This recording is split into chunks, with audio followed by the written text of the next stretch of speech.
Madam बाबासाहेबाला संपवायचं काम करायचं नाही. मग बाबासाहेबांचं नाव आहे जो संविधानाला कारणीभूत आहे त्याला तुम्ही संपवायला निघाले.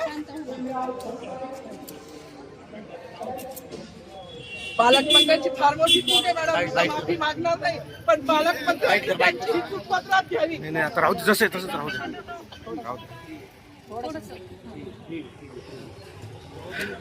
मला मीडियाशी घेणं नाही मॅडम, मला सस्पेंड केलं, मी वाळूचे गाड्या उपसील, मी माती काम करीन, पण बाबासाहेबांची ओळख पुसू देणार नाही. मला सस्पेंड करायचं करू शकता मॅडम. बाबासाहेबाला संपवायचं काम करायचं नाही.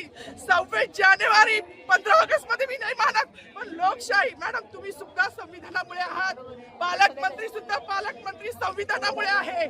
कोणताही जाती भेद नाही, सगळी समानता त्यांनी दिली आहे. आमच्या कानातुरात होते बाबासाहेबांचं नाव आता तरी भाषणात येईल, मग तरी भाषणात येईल.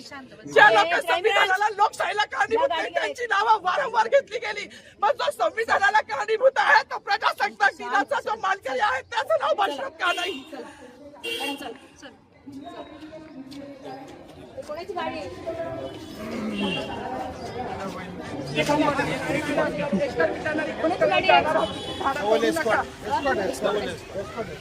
अरे माझी गाडी असेल ना रे, ट्रॅफिकची गाडी काढ रे.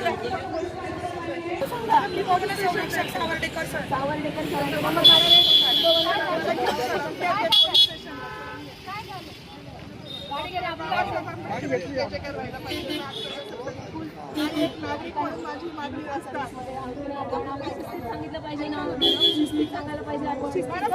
माईक मागत होते, ऐका ना, ते माईक मागत होते पण त्यांना दिलं. आज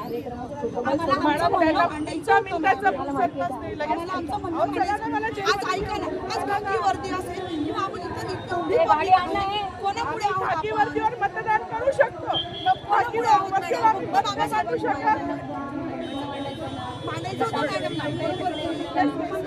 होतं ना, पण माईक दिला नाही गेला ना त्यांना.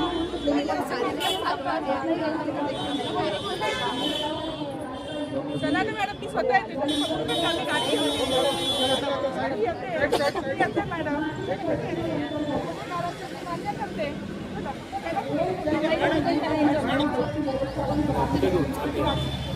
पोलीस स्टेशन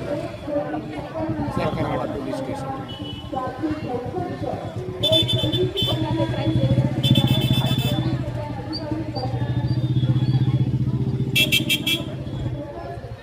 ठिकाणी गोंधळ घातला होता.